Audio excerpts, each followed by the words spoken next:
Lebih lengkap kita ulas hasil persidangan yang sudah berlangsung 4 kali sidang dari kasus kematian Prada Luki. Kita bahas bersama mantan Kabais TNI Soleman Ponto. Pak Soleman, selamat malam. Ya, selamat malam.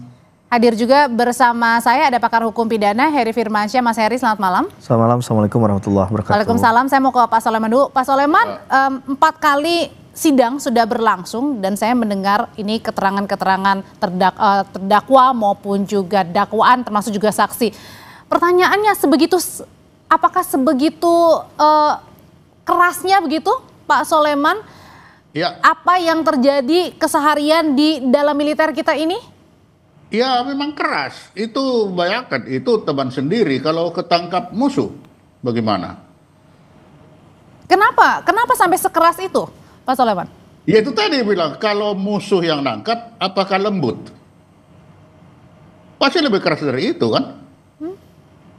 Kan standarnya, kalau dia tertangkap musuh, pasti akan disiksa untuk minimal ditanyakan, di mana pasukan utamamu? Kan itu.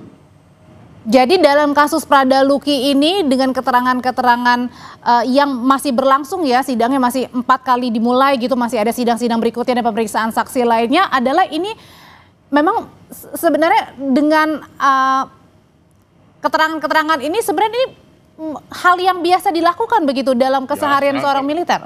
Di militer itu biasa itu. Itu udah biasa kita itu menerima seperti itu bukan hal yang luar biasa. Itulah sebabnya. Karena kita masyarakat biasa yang mendengarnya luar biasa. Iyalah, kita tentara kok. Kan kita dilahirkan bukan untuk bertempur dengan orang sipil, bertempur sesama militer. Sesama militer ya sama kerasnya. Terbayang enggak kalau kita ditangkap musuh? Kira-kira dipaksa seperti itu enggak? Tapi bukan berarti artinya dengan kekerasan itu menyebabkan orang meninggal ya? Nah itu kan makanya di KUHPM diatur tindakan atasan terhadap bawahan yang mengakibatkan bawahan itu mati, kan itu ada pasal 131 itu 9 tahun. Pak Soleman, tapi bagaimana caranya membedakan antara tadi memang keseharian biasa saja kalau misalnya ada yang salah kemudian ditindak dengan kesengajaan yang berujung pada kematian seseorang? Yang jelas tidak mungkin ada kesengajaan penghukuman itu untuk membunuh orang, itu pasti tidak. Tetapi penghukuman seperti itu untuk pembinaan berujung kematian itu bisa. Tetapi itu direncanakan untuk dimatikan pasti tidak. Itu sudah pasti itu. Tetapi kalau akibat dari penindakan seperti itu mengakibatkan kematian, ya bisa saja. Tapi kan harus butuh bukti dalam juga kan Pak Soleman untuk membuktikan ya, apakah ada unsur. Mau dibuktikan atau tidak, tapi yang jelas tidak mungkin atau tidak ada atasan itu merancang pembunuhan dengan penyiksaan seperti itu, pasti tidak. Tapi kalau merancang untuk pembinaan, iya. Akibat pembinaan itu kelewatan mengakibatkan orang mati, bisa saja. Itu masuk unsur pidana? Ya masuklah. Kan ada pasal 131 KUHPM. Kalau pasalnya KUH Pidana Umum itu 7 tahun cuma 351. Tapi kalau KUHPM 131 itu perbuatan atasan terhadap bawahan yang mengakibatkan bawahan itu meninggal. Itu ada. Oke, Mas Heri, kalau pandangannya Mas Heri sendiri bagaimana sebenarnya? Gimana caranya membedakan antara tadi memang keseharian yang kemudian begitu di dalam militer sendiri itu kemudian merupakan suatu pembinaan dengan unsur kesengajaan nih? Ya, tentu dalam kita melihat ini tindak pidana atau tidak, kita tidak menegasikan dulu lah masalah budaya atau culture yang terbangun di instansi ya, tapi kita melihat perbuatan materialnya bahwa ada yang meninggal dunia. Maka dalam KUHPM tadi sudah disinggung Undang-Undang 31 tahun 1997 kan juga sudah diatur di pasal 131 kan, kalau meninggal mengakibatkan kematian maka sanksi pidananya adalah 9 tahun penjara. Nah, ini jadi hal yang perlu kita catat betul ya, bahwa hal ini pun di dalam KUHPM juga dianggap sebagai satu perbuatan pidana. Masalahnya kan yang tadi pertanyaan Mbak Audrey itu adalah lebih mengarah ini kesengajaan atau tidak, begitu kan? Dia menyebabkan seorang ini sampai meninggal. Ya, kalau kita lihat dari dakwaan itu kan tadi 131 ya. ada penganiayaan yang dilakukan. Nah, penganiayaan yang dilakukan ini pastinya ada unsur kesengajaan ya ketika melihat dari luka-luka yang ditimbulkan. Nah, persoalannya apakah ini spontanitas atau direncanakan tadi kan? Ini yang kemudian harusnya jadi perhatian dalam persidangan. Yang harus diungkap adalah di fakta persidangannya nanti. Untuk digali lebih jauh dari keterangan saksi begitu ya, hasil bukti visum misalnya yang dimiliki, dan juga mungkin ada informasi-informasi sumber lain yang bisa digunakan dalam memberikan keyakinan hakim untuk memastikan ini ada unsur kesengajaan atau tidak. Karena kalau mau didorong ke arah yang lebih berat, walaupun di pasal 6 KUHPM itu kan ada juga pengaturan mengenai pidana sanksi yang maksimal, yaitu pidana mati misalnya. Tapi kan kalau sudah menggunakan ketentuan pasal 131 ini sudah tertutup kemungkinannya untuk karena dikenakan pasal penganiayaan maksimal 9 tahun penjara gitu ya. Penganiayaan itu kan berarti ada rentetan kekerasan yang dilakukan ya. Berarti tidak langsung serta-merta menimbulkan kematian. Seperti kalau kita melihat di KUHP ya kan ada 338 pembunuhan biasa dan pembunuhan berencana mort dalam pasal 340 KUHP.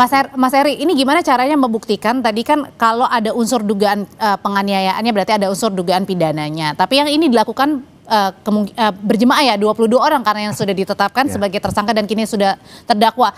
Gimana caranya mengetahui ini ada unsur kesengajaan atau enggak? Apakah harus dicari dulu siapa dalangnya, otaknya? Ya, jamaah ini biasa kalau berpikir buat positif ya, tapi kan yang dimaksud tadi Mbak Audrey adalah dilakukan secara bersama-sama dan lebih dari satu orang pelaku, maka memang tentunya pasti ada katakanlah orang yang sebagai aktor intelektualnya lah begitu ya, orang yang sebenarnya dari awal punya peran paling harus dominan. Harus diketahui dulu itu juga? Ya, peran paling dominan.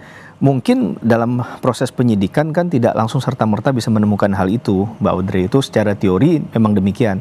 Tapi pada faktanya ketika kita bicara tentang penyidikan ini kan kayak kita menemukan puzzle dan ingin menjawab dari puzzle itu kan, mana yang bagian wajah gitu kan, body sampai kepada tubuh bagian belakang ekor misalnya kalau dia punya ekor begitu. Jadi hal ini menurut saya sah-sah saja misalnya menyasar pada tidak langsung atau tidak bisa langsung ditemukan ya pelaku intelektualnya. Tapi dari keterangan-keterangan tadi itu kan akhirnya mengerucut pada satu kesimpulan kan, bahwa ada pihak yang mungkin mengkomando hal itu. Nah ini yang menurut saya perlu untuk lebih diuraikan, lebih dieksplorasi dalam sidang pengadilan nanti. Dan kemungkinan ini adalah atasan begitu, tidak tertutup kemungkinan untuk bawahan-bawahan kan yang mengeksekusi langsung begitu? Ya bisa saja, tapi dalam KUHPM itu kan sebenarnya ada juga tidak hanya delik komisi ya, ada istilahnya delik omisi, nanti izin Pak Sulaiman mungkin juga bisa menyampaikan begitu kan. Ketika dia tidak melakukan sesuatu yang harusnya jadi kewajiban hukumnya, misalnya menghentikan sesuatu yang seharusnya dihentikan berdasarkan kepangkatannya tadi, juga bisa dikenai satu perbuatan pidana. Dan itu yang tadi banyak di sidang kita dengar sebenarnya, bagaimana kalau seorang atasan dengan pangkat ini melakukan pembiaran ya? Ya harusnya dia bisa nggak betul tadi melakukan sesuatu untuk menghentikan hal itu begitu. Seharusnya bisa nggak Pak Sulaiman ketika atasan begitu melihat bawahannya dianiaya harusnya bisa menstop? Berarti bisa. Artinya ada will atau enggak begitu ya? Bisa lah, atasan pasti bisa, namanya atasan raja. Kenapa kemudian dibiarkan? Nah itu dia, apakah dia membiarkan atau dia punya standar sendiri untuk pembinaan itu sampai di mana? Ada kalanya kita atasan itu kita biarin, coba berapa sih? Tapi ternyata kebablasan ya nasib itu. Standarnya standar pembinaan itu gimana Pak Sulaiman, biar kita tahu nih antara standar memang untuk pendisiplinan dengan penganiayaan. Ya kayak itu tadi sebenarnya kalau kita itu sudah tidak aneh mendengar itu, hanya kenapa, apakah kebablasan ataukah memang standar si fisik anaknya ini kurang, kan kita belum tahu. Tapi kalau hal yang begitu itu biasalah, kalau di dalam kehidupan tentara itu bukan hal yang luar biasa itu pembinaan seperti itu. Oke, karena saya juga orang awam gitu ya, masyarakat biasa Pak Sulaiman. Jadi gimana nih batasan-batasan yang bisa kita terima di logika kita antara tadi tindakan untuk pendisiplinan seseorang untuk mengarah ke lebih baik sebagai tentara dengan tadi ada unsur pembiaran, penganiayaan, bahkan sampai menimbulkan korban jiwa. Makanya kalau kita lihat aja tadi kan pasal 131 itu tindakan atasan terhadap bawahan yang mengakibatkan bawahan itu mati. Ya itu kan itu. Berarti adalah itu tanggung jawab yang paling atas. Iya itu. Tapi yang jelas di situ tidak dilihat bahwa seorang atasan tidak akan merencanakan pembunuhan, pasti tidak. Tetapi tindakan-tindakannya yang dapat mengakibatkan kematian, iya bisa terjadi. Itulah sebabnya lahirlah 131 itu. Berarti kalau permintaan dari orang tua korban Pradaluki meminta untuk pengubahan pasal menjadi pembunuhan berencana, artinya bisa atau nggak Mas Er? Nanti ya usai jeda ya, bersama kami sampai Indonesia Malam.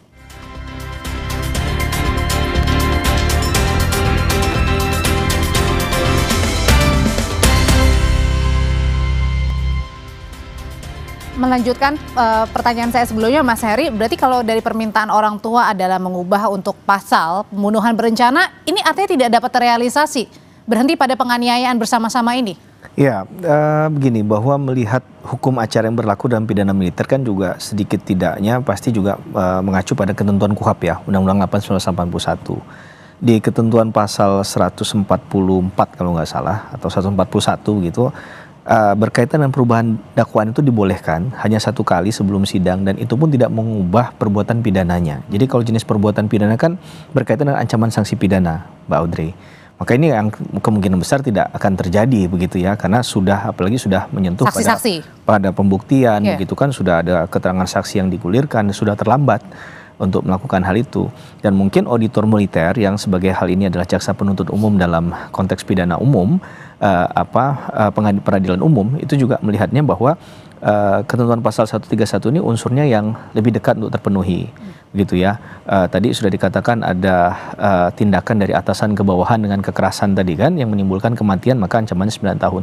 Tapi yang menarik di situ ada kata yang dalam dinas. Nah sebenarnya ini yang juga kalau saya tidak salah mencermati ya, dalam persidangan yang berlangsung itu tempus dan lokus itu selalu dikejar oleh auditor militernya terhadap saksi-saksi yang dihadirkan. Anda mendengar, melihat suara kekerasan itu apa di mana, itu? Dan jamnya mungkin dipastikan itu karena tadi kalau 131 itu kan memang ini dalam konteks dinas kan. Oh, oke. Nah, maka itu pun juga maka tadi dibilang Pak Soleman bilang karena itu adalah bentuk untuk pendisiplinan. Iya, karena itu mungkin akan membuktikan hal tersebut. Tapi setidak-tidaknya kalau tidak terbukti pun, maka itu yang akan jadi guidance hakim kan, untuk menilai bahwa ini sebenarnya konteksnya di luar katakanlah tadi upaya untuk memberikan pembelajaran dan lain sebagainya, berarti tidak muncul di sana kan. Maka menurut saya kata itu sebagai unsur yang membentuk pasal 31 KUHPM itu juga perlu diperhatikan. Sehingga kalau kita perhatikan tadi narasi dari pertanyaan dari auditor militer banyak mengarah ke sana, kepada keterangan saksi begitu. Dan juga hakim yang menilai tadi dalam pengadilan militer saat ini juga sepaham dengan apa yang dilakukan oleh auditor militer sebagai jaksa penuntut umum dalam kasus ini. Pak Soleman, kalau gitu gimana caranya memberikan keadilan dari orang tua Pradaluki ini? Kan pasti menitipkan anaknya untuk berada di militer, untuk pasti harapan-harapan yang baik ya, tetapi kemudian tidak menyangka bahwa anaknya juga meninggal, tewas nih di tangan-tangan seniornya. Begini, kita dulu, saya mendaftar tentara dulu, itu anak yang sulung itu dilarang masuk tentara dulu. Karena apa? Karena sudah tahu masuk tentara itu tekan mati.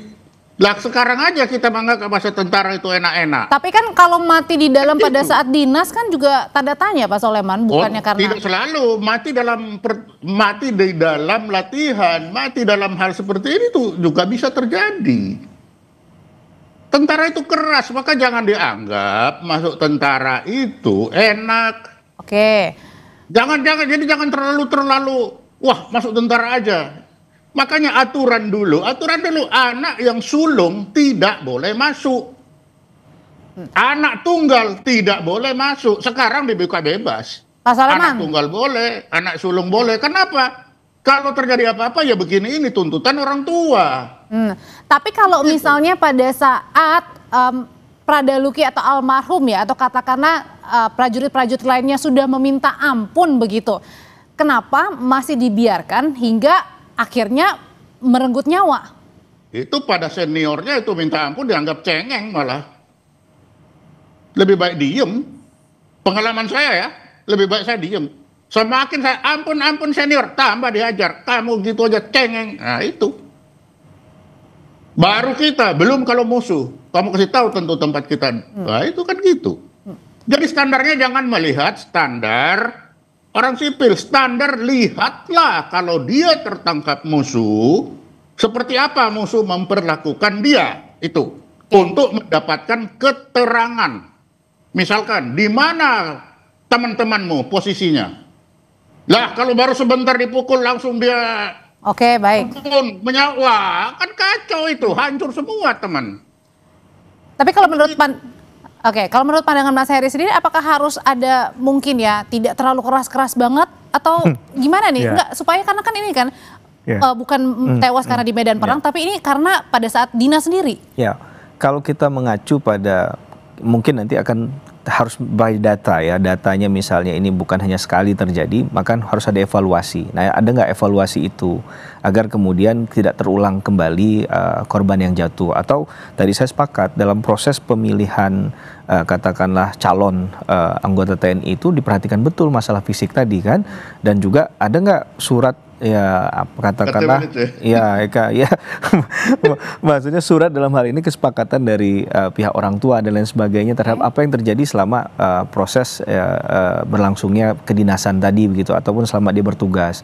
Nah ini kan sebagai orang sipil tentu saya menganggap hal ini sama seperti Pak Audrey, sesuatu yang luar biasa karena kita tidak terbiasa dengan hal semacam itu begitu, tapi ketika ditarik ke ranah militer ini kan pandangannya berbeda. Nah ketika militer juga yang menyidangkan, pelakunya militer, korbannya militer, terjadi di tempat militer.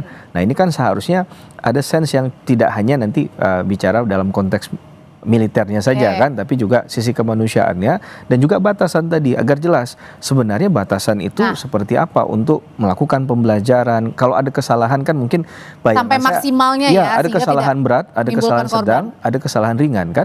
Ini masuk kategori yang mana? Maka kita harus tahu pelanggaran apa yang dilakukan dan aturannya secara teknis, secara tertulis itu apakah memang sudah diatur terkait hal itu. Sudah diatur belum enggak sih Pak Soleman?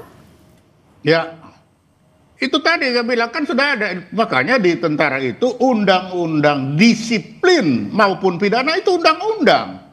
Kalau pelanggaran misalnya kategori berat, sedang, ringan sampai ke berapa kali, berapa hari misalnya? Ya itu sangat tergantung komandannya, tergantung saya, Ankum. Kalau menurut saya, kamu gitu aja udah nangis, tampilin lagi. Berarti kalau dalam kasus ini ada 22 orang yang atau 22 anggota TNI aktif yang sudah ditetapkan sebagai tersangka dan sekarang terdakwa, yang paling bertanggung jawab ini adalah senior atau yang paling atas? Ya kita bisa lihat aja di persidangan siapa yang nyuruh, apakah wah ini anak sudah sekarat kok nggak ditolong atau di apa, ya kita lihat aja di waktu di persidangan itu. Kan kita tidak bisa dari luar melihat seperti itu, nggak bisa. Tapi kalau ada seperti itu, kalau tanya ke saya, bagi saya ya biasa, memang kita pernah merasakan seperti itu. Belum disetrum lagi, belum di apa. Oke, tapi Pak Soleman ini kemudian terungkap nggak dalam sidang? Karena kan ini ada anak buahnya juga, artinya pangkatnya yang lebih di bawah daripada seniornya. Apakah berani? Tadi kan sudah dibilang, perbuatan atasan terhadap bawahan dalam masa dinas. Nah masa dinas di tentara akan bilang dinas 24 jam dinas itu kalau mau diambil, betul itu tadi ada dalam masa dinas. Dan dinas apa? 24 jam dia dinas. Nah jadi sangat di tentara itu ya begitu itu. Makanya jangan enak-enak kalau masuk tentara harapannya ketinggian, jangan. Segala macam situasi bisa terjadi seperti ini. Kita aja yang merubah aturan, coba lihat. Meskipun juga tidak dibenarkan ya Pak ketika ada korban jiwa juga nih? Ya memang tidak dibenarkan, makanya aturan itu ada. Aturan itu kan ada karena ada kecelakaan itu. Tapi coba baca 131, perbuatan atasan terhadap bawahan dalam dinas mengakibatkan orang itu mati. Coba lihat itu. Artinya ada perbuatan atasan yang dapat membuat orang itu mati. Tapi yang jelas seorang atasan tidak akan merencanakan membuat anak buahnya mati. Tidak mungkin ada.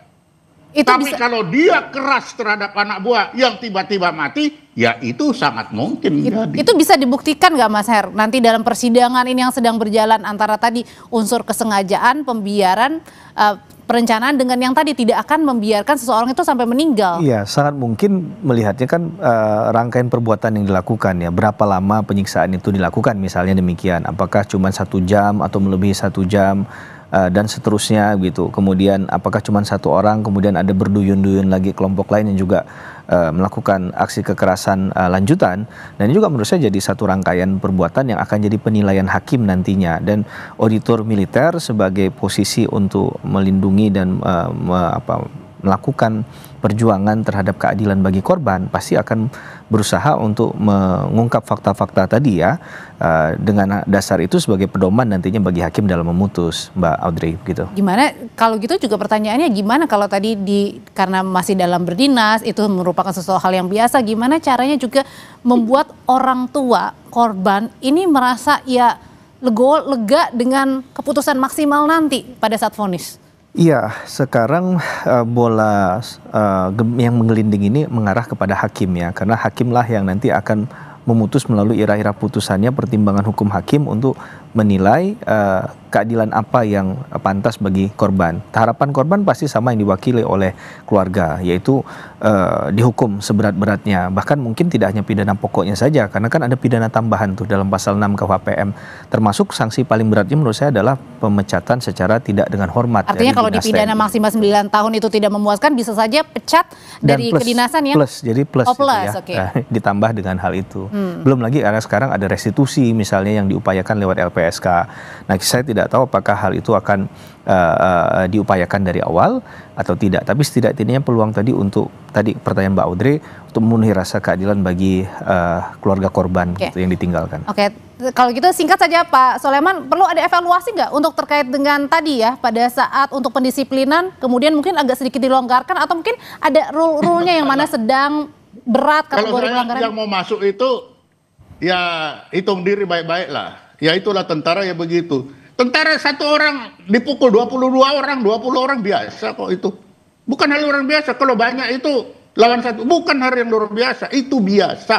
Makanya kalau yang mau masuk, betul-betul siapkan fisik, siapkan mental, termasuk orang tua, siapkan semua mental. Masuk tentara bukan untuk masuk enak-enakan, tapi ya seperti begitu. Meskipun tidak kita benarkan juga ya sampai menyebabkan korban jiwa. Bagi saya dibenarkan karena kita berhadapan dengan musuh. Jangan sampai kita menurunkan standar hanya gara-gara 1-2 orang. Gak bisa begitu. Baik, sudah kita tangkap pesannya. Terima kasih Pak Soleman, Mas Heri, terima kasih. Selamat malam. Sama-sama.